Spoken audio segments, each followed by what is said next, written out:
Bonjour et merci d'être avec nous en direct sur France 3 Bourgogne et sur la page Facebook de France 3 pour ce rendez-vous spécial législative. Nous nous intéressons aujourd'hui à la Saône-et-Loire en partenariat avec nos confrères du journal de Saône-et-Loire. Et nous avons choisi d'amener notre plateau sur place. Nous sommes ici au Creusot, sur l'esplanade de l'Arc, la scène nationale.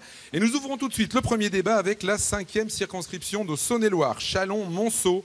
Circonscription redécoupée avant 2012, somme des anciennes 4e et 5e. 14 candidats se présentent et parmi eux nos invités. Christophe Sirugue, bonjour. Bonjour.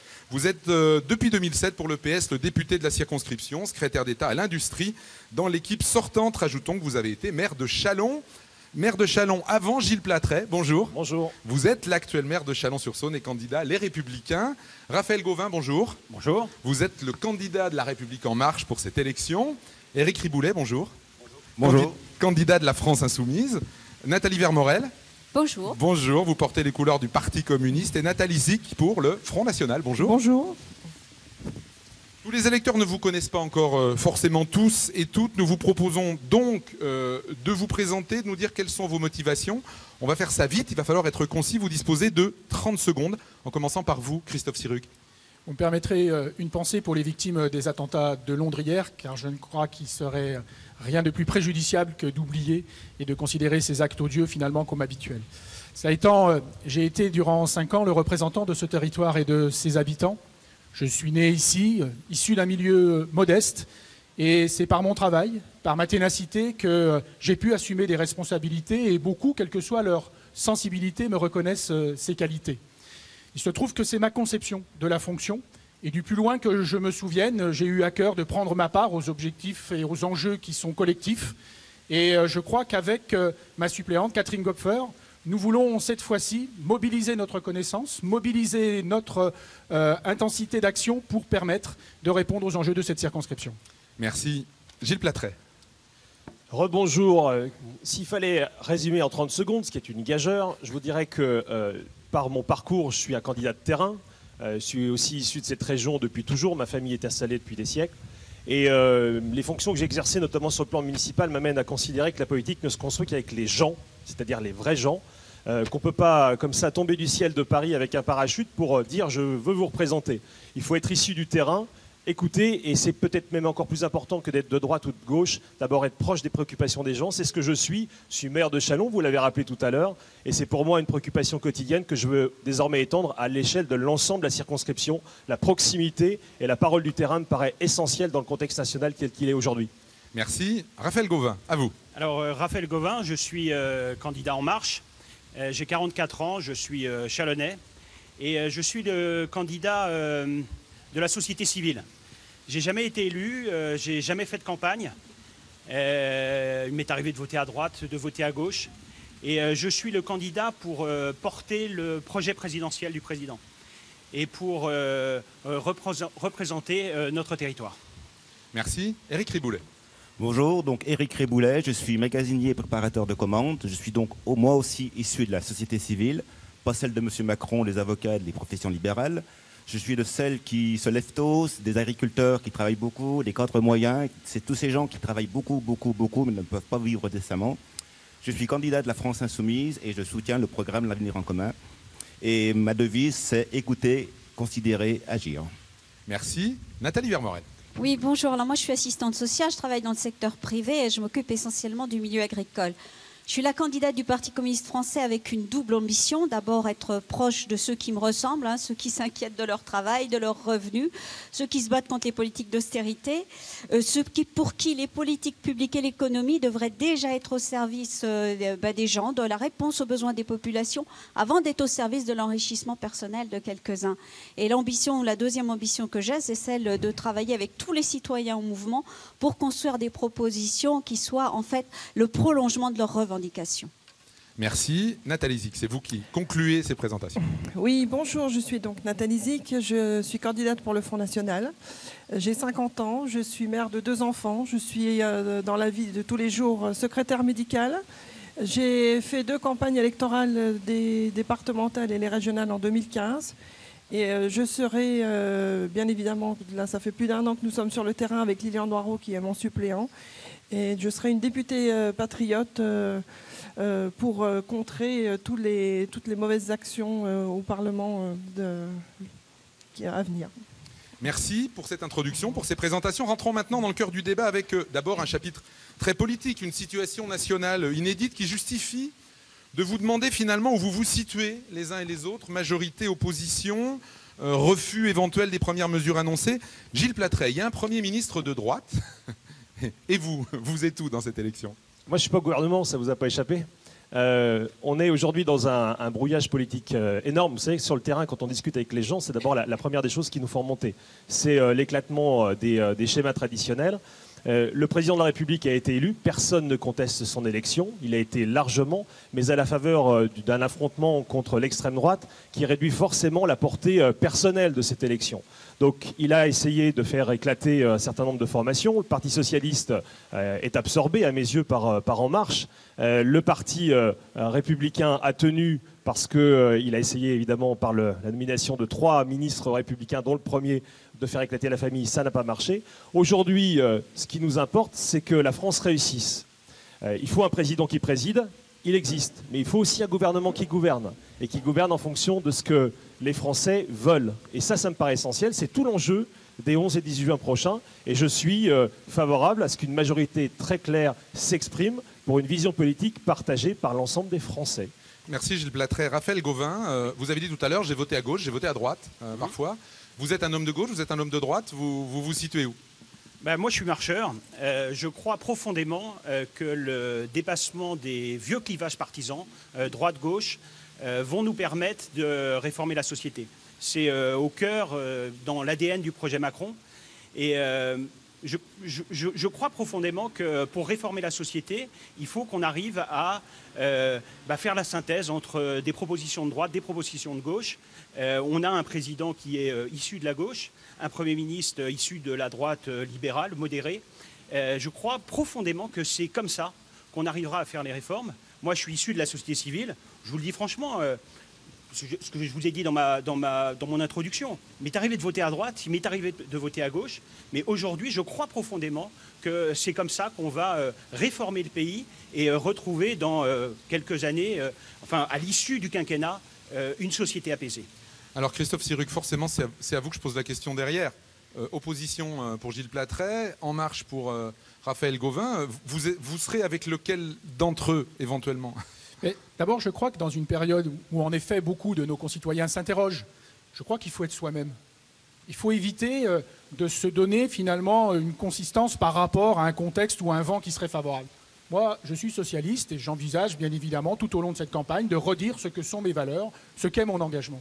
Mais en même temps, le président Macron doit réussir son quinquennat, au risque autrement d'avoir, dans 5 ans, finalement, ceux qui nous expliquent qu'ayant essayé la droite, ayant essayé la gauche, ils veulent proposer autre chose. Et je ne me, bien évidemment, satisfais pas de cet élément-là. Mais le président Macron dit « je suis et de droite et de gauche ». Eh bien moi, je veux être le et de gauche de cette proposition qui nous est faite. Merci. Éric Riboulet, l'opposition plutôt pour vous, c'est dans la ligne de... Déjà, tout dépend du résultat du 18 juin. Si nous sommes minoritaires à l'Assemblée, on sera donc dans l'opposition.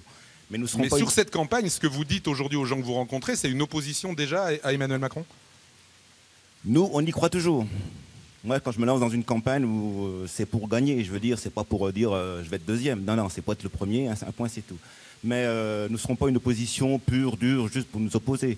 Si le président Macron fait des lois qui vont dans le sens de notre programme L'Avenir en commun, comme le sortie du nucléaire, le 100% bio et tout ça, on ne va pas trahir nos électeurs. Ce dont on parle, c'est plutôt le code du travail en ce moment à venir. S'il casse le code du travail, par contre, là, on sera en face de lui.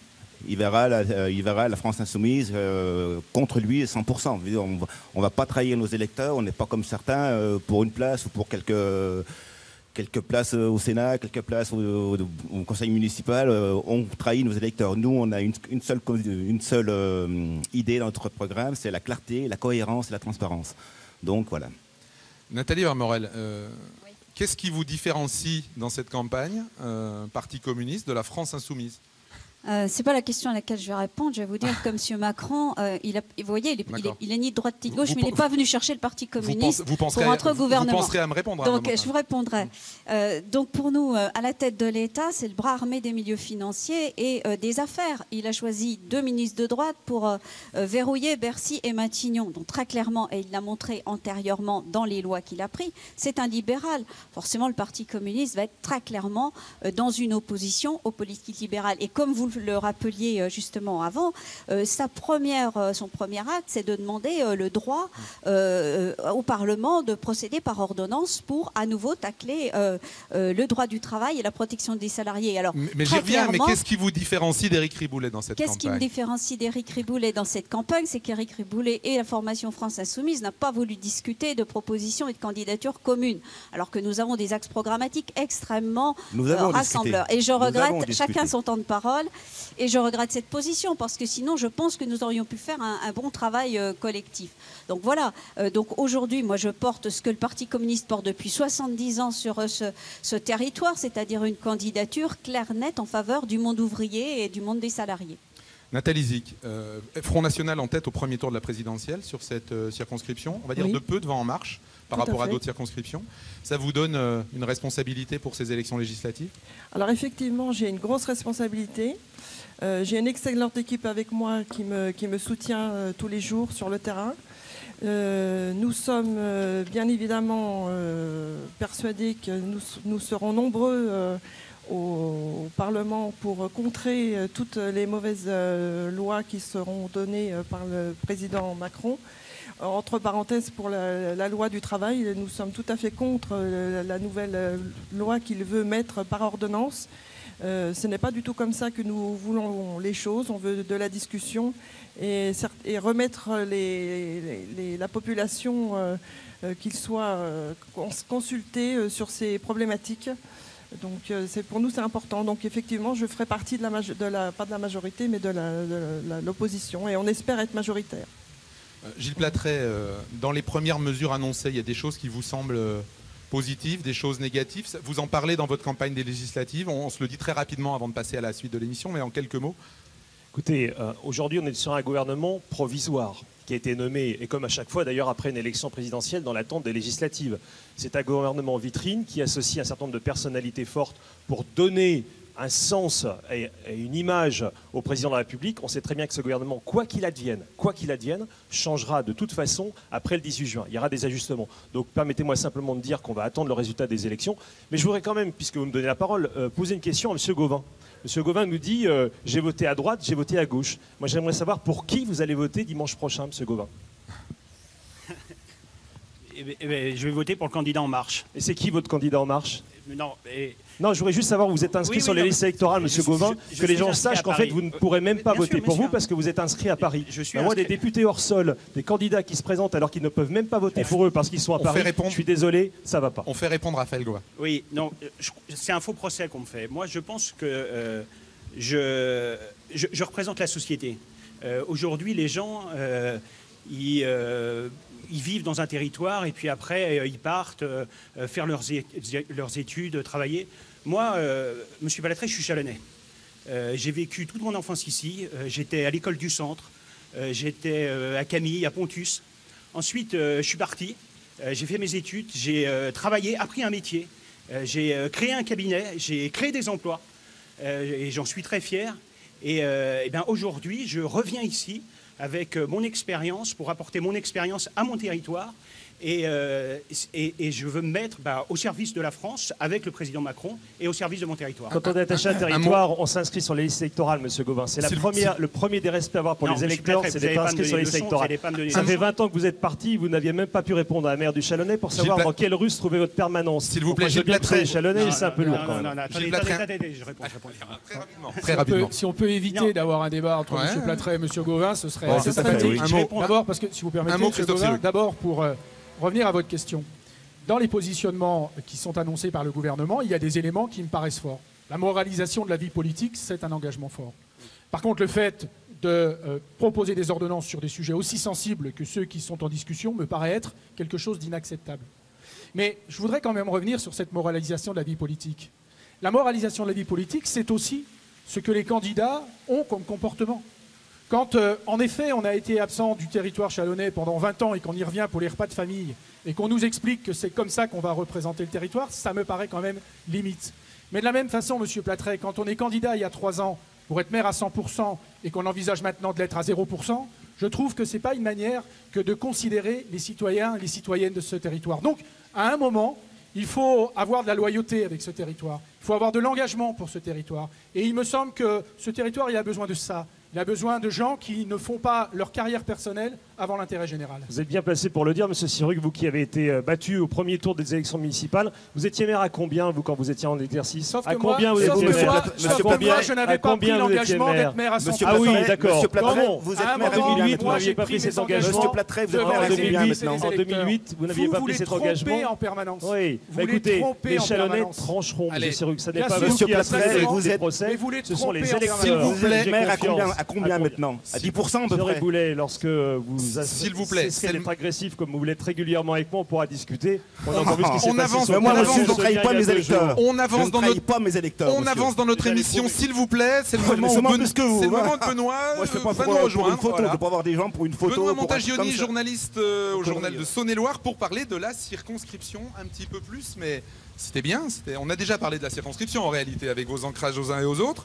Je le disais en ouverture, redécoupé en 2012, il y a bien sûr Châlons, et il y a aussi Monceau, Benoît, dans cette circonscription, mais le poids de Châlons bien sûr. Le poids de Châlons, la plus grosse ville de Saône-et-Loire, donc si vous le voulez bien, on va en parler un peu de cette circonscription, et le problème du moment, celui en tout cas qui fait la une de l'actualité, c'est notamment les grosses difficultés que rencontre l'hôpital de Montceau-les-Mines. Vous avez tous plus ou moins pris position sur cette question. La question qui se pose derrière les difficultés du jour, c'est comment demain Montceau-les-Mines, sur cette question de l'hôpital ou les autres, ne va pas se faire un peu avaler par Chalon-sur-Saône. Vous voulez tous être députés à 100% et de Châlons et de Monceau.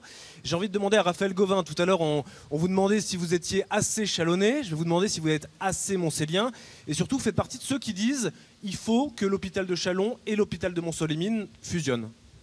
Oui, je pense que on a vu le représentant de l'ARS de Bourgogne vendredi dernier. Je pense que c'est évidemment le sens dans la réorganisation des soins. Il faut que l'hôpital de Châlons et de Monceau réorganise les soins. Et à terme, je crois que c'est en 2018, c'est un projet qui est ambitieux parce que ça va coûter de l'argent public pour sauver l'hôpital de Monceau. Mais ça va être le rôle du député dès l'urgence, dès qu'il sera élu, mais de porter ce projet à Paris, dans les services centraux, pour que ce projet ambitieux pour sauver l'hôpital de Monceau soit garanti. Gilles Plattret, vous étiez l'autre jour, vous êtes emparé de cette question. Vous êtes aujourd'hui maire de Châlons, vous ne le serez plus si vous êtes élu député. Comment le potentiel député de demain pourra à la fois défendre et Châlons et Monceau sur un thème comme celui de l'hôpital ? La question qui se pose n'est pas exactement celle-ci, si vous me permettez, M. Montagioni. Aujourd'hui, nous avons un hôpital de Monceau qui est en déficit structurel et qui porte le poids de dettes qui sont très très lourdes. La difficulté qu'il y a, c'est d'assurer la pérennité de cet établissement, d'autant qu'il y a un programme d'investissement très lourd à assurer sur les bâtiments si on veut le maintenir à niveau. Ça, c'est l'équation qu'il faut résoudre. Moi, j'entends M. Gauvain qui dit qu'il faut la fusion. Moi, je ne sais pas si c'est la fusion qui nous sauvera. Ce qu'il faut d'abord, c'est qu'on arrive à redonner à l'hôpital de Monceau une perspective. Ça passera par une coopération renforcée à Châlons. Vous savez que je suis président du conseil de surveillance de l'hôpital de Châlons. Nous avons déjà des coopérations renforcées avec Monceau. Le but, c'est de les accroître encore. Il n'est pas question qu'il y ait d'absorption. Le territoire montceaulien est un bassin de vie qui a besoin d'un hôpital de proximité. Donc le but, ça n'est pas que Châlons absorbe Monceau, c'est qu'il y ait une répartition des modes opératoires, qu'il y ait une répartition des publics en fonction des typologies d'actes à réaliser, mais en restant le plus proche possible d'un bassin de vie. Moi, j'y suis favorable, et en tout cas, Châlons a déjà montré la voie et doit continuer. C'est le sens, en tout cas, de la position que je défends, que j'ai exprimée notamment vendredi. Merci, Gilles Plattret. Nathalie Vermorel, vous étiez l'autre jour aux côtés des salariés de l'hôpital de Montceau-les-Mines. Oui. Pour vous, quelle est la solution pour sauver l'hôpital de Monceau et pour que concrètement les gens qui habitent autour de Montceau-les-Mines ne soient pas obligés dans Ouais, 5 ans, 10 ans, d'aller à Châlons systématiquement? Oui, moi je pense que vraiment l'hôpital de Monceau, mais tous les hôpitaux sont dans la même situation depuis les lois santé de Madame Bachelot et de Madame Touraine. On a là, dans cette problématique des hôpitaux, une mise en lumière de l'inefficacité totale des politiques libérales actuelles. On a la concurrence entre les territoires au lieu de la coopération. Ça se voit avec l'angioplastie. Quand on voit à Châlons 2 hôpitaux, l'un à Dijon, l'autre à Mâcon, qui font un procès pour que Châlons ne soit pas doté du plateau technique qui convient pour traiter la cardiologie, on est dans la concurrence. On est dans la gestion comptable, beaucoup plus dans le rationnement des soins que dans la rationalisation. Et ça, c'est au lieu de la réponse aux besoins de la population. Et troisième point, on est dans la concentration au lieu d'un maillage territoire renforcé. Alors moi, je pense que cette question de la dette des hôpitaux publics, ça me rappelle terriblement la dette de la SNCF, elle ne se réglera que par des moratoires et la remise en cause de la tarification à l'activité qui structurellement génère ces problématiques-là. Donc moi, je ne soutiens pas ce projet de fusion. Merci Nathalie Vermand. Christophe Sirugue, sur cette question, est-ce qu'elle est réelle, cette concurrence entre les territoires de Châlons et de Montceau-les-Mines? C'est un sujet que je suis depuis des années, puisque je rappelle que j'ai été à l'origine de la création du groupement d'hospitalisation territoriale, parce qu'il y avait besoin de faire travailler les établissements d'Autun, de Châlons et de Monceau ensemble. Et il me semble que pour répondre à votre question, il y a 3 impératifs. D'abord, il faut assainir la situation financière de Monceau-les-Mines. Parce que si on ne fait pas cela, c'est évident que d'autres centres hospitaliers n'auront pas envie de travailler et de penser les plaies finalement du centre hospitalier de Monceau. Mais 2, il faut reconnaître que Monceau, depuis des années et des années, a subi à la fois des décisions, des contre-décisions qui lui ont été préjudiciables. Et donc il faut que le projet médical soit respectueux à la fois des habitants du territoire montcélien, de la proximité dont nous avons besoin et d'une offre de soins diverses et de qualité. Et dernier élément, il faut bien sûr que l'on regarde comment nous pouvons rapprocher les centres hospitaliers. Moi, je suis favorable à un rapprochement des 3 centres hospitaliers. Merci Christophe Sirugue. Nathalie Zick, je voulais rappeler quelque chose. Vous étiez initialement candidate sur la 4e circonscription, celle de la Bresse. On est loin de Monceau-les-Mines. Est-ce que cette question, l'hôpital de Monceau-les-Mines, c'est un sujet dont vous êtes emparé récemment, que vous connaissez bien? Oui, bien effectivement, c'est un sujet que je ne connais très bien puisque je suis secrétaire médicale. Donc au niveau du monde médical, j'ai quand même beaucoup de connaissances. Le problème que je vais changer de circonscription n'est pas le sujet aujourd'hui. De toute façon, j'habite à Saint-Rémy. Et je suis allée vendredi avec Lilian Noireau sur le site de l'hôpital de Monceau-les-Mines pour justement être aux côtés du personnel. Et il y a un sujet qui m'ennuie fortement dans tout ce que je viens d'entendre, c'est qu'on oublie une chose essentielle, c'est l'usager de l'hôpital.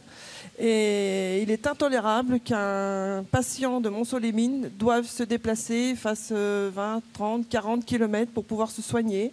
Se soigner, c'est une chose, mais quand on est dans une situation délicate après des soins, on a besoin d'être entouré par sa famille. Donc si on fait des kilomètres, on est plus éloigné. Donc c'est un problème important. Donc évidemment, il y a un problème financier, mais il ne faut pas oublier l'usager. Et Éric Riboulet, alors on va vous poser quasiment la même question que tout à l'heure, mais est-ce que vous êtes sur la même ligne que le Parti communiste sur cette question? Je rejoins Nathalie Vermorel en disant que les difficultés des hôpitaux de Châlons et de Monceau sont les mêmes que ceux de Paris, de Nevers ou d'ailleurs. Je veux dire, ils viennent de différents plans d'austérité qu'on a subis par les gouvernements Sarkozy, Hollande. Et je rappelle qu'autour de cette table, il y a quand même deux candidats qui ont soutenu ces gouvernements. Donc il faut être lucide. Ce n'est pas aux patients d'aller à la santé, c'est la santé qui doit aller aux patients. Je veux dire, il faut éviter que les patients fassent 40 km pour se soigner, ou parce qu'ils ont besoin de leur famille, ils ont besoin d'être entourés de personnes qui connaissent, quoi. Je veux dire, déjà que les aides-soignants sont de plus en plus difficiles, sont de plus en plus sont de plus en plus pris par le monde du travail, parce qu'il y en a de moins en moins. Les infirmiers, c'est pareil. L'autre jour, un aide-soignant me disait, bientôt, on va nous dire de passer devant les portes et puis de lancer les seringues parce qu'elles n'auront pas le temps de s'occuper de leurs patients. Et ça, je trouve ça pas normal. Merci. Raphaël Gauvin, un petit mot sur l'équilibre de ce territoire entre Châlons. Est-ce que Châlons n'a pas tendance à écraser un peu le reste du territoire? Est-ce que c'est pas une difficulté? Le fait que est-ce que Châlons écrase pas un peu le reste du territoire finalement, ou est-ce que c'est une locomotive? Non, il faut évidemment que Châlons, c'est la première ville du département, il faut que Châlons ait ce rôle moteur, retrouve un avenir, un espoir. et entraîne avec lui le territoire de Monceau. Et l'exemple que vous avez pris sur la santé, c'est là, on a à Châlons, qui a été construit une dizaine d'années, cet hôpital, c'est l'hôpital pivot du département, mais on doit avoir cet hôpital pivot qui se développe, et puis ne pas oublier le territoire de Monceau et la proximité des soins sur Monceau. Christophe Sirugue, un tout petit mot là-dessus. Oui, Vos feuilles sont parties. Il n'ira pas plus loin, c'est pas grave. Je voudrais qu'on n'oublie pas que cette circonscription, ce sont aussi des territoires ruraux. Et que, certes, il y a Châlons, certes, il y a Monceau, il y a tout le secteur de Buxy, toutes ces petites communes qui ont aussi besoin, bien évidemment, lorsque l'on parle d'enjeux sanitaires, que l'on réfléchisse à la problématique de la démographie médicale, de l'absence de médecins, de la mise en place de maisons de santé. Et si on oublie que cette circonscription, certes, elle a besoin de locomotives, et Châlons en est une, elle a besoin d'avoir des points d'appui, et le bassin minier en est un, elle a aussi ces territoires ruraux dont je ne voudrais pas qu'on les oublie dans ce débat. Merci Christophe Sirugue. On arrive à la fin de ce débat. Comme prévu, passons aux conclusions. 30 secondes chacun dans un ordre tiré au sort préalablement. Merci de respecter cette règle stricte des 30 secondes. Et on commence par vous, Christophe Sirugue. Merci. Vous le savez, j'ai porté des dossiers essentiels au niveau national et au niveau local. La RCEA, la question hospitalière, le développement économique, l'accompagnement des projets des communes, les plus petites notamment. Et je l'ai fait toujours en essayant d'associer toutes celles et tous ceux qui participent de la dynamique du territoire. C'est cet état d'esprit que je veux continuer à développer d'abord parce que nous avons un territoire qui a un potentiel, qui a des atouts. Parce que nous devons faire ce qu'il faut pour permettre de redonner de l'espoir. Et puis en même temps, être député, c'est aussi être présent au niveau national.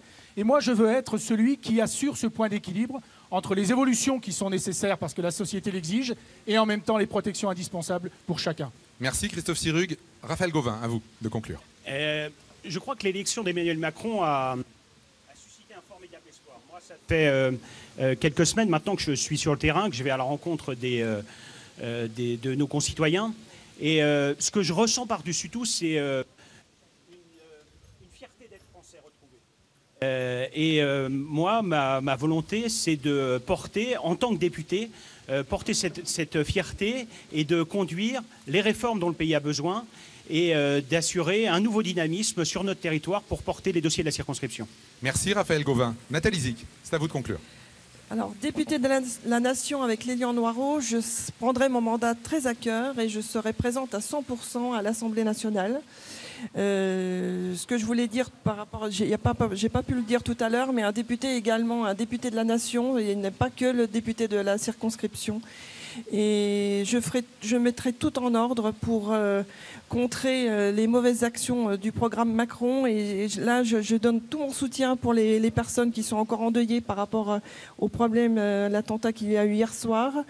Et là, c'est un grand travail que nous devrons faire très rapidement pour remettre les choses en ordre à ce sujet. Merci Nathalie Zic. Éric Riboulet, c'est à vous de conclure. Blabla, blabla, blabla, blabla. 30 années de même discours, 30 années de même pratique politique, 30 années de promesses non tenues. Pour en arriver où? Là où nous sommes, à une France qui désespère, à une France qui n'a plus de rêve, une France qui ne fait plus rêver. Certes, je ne suis pas un politique pro.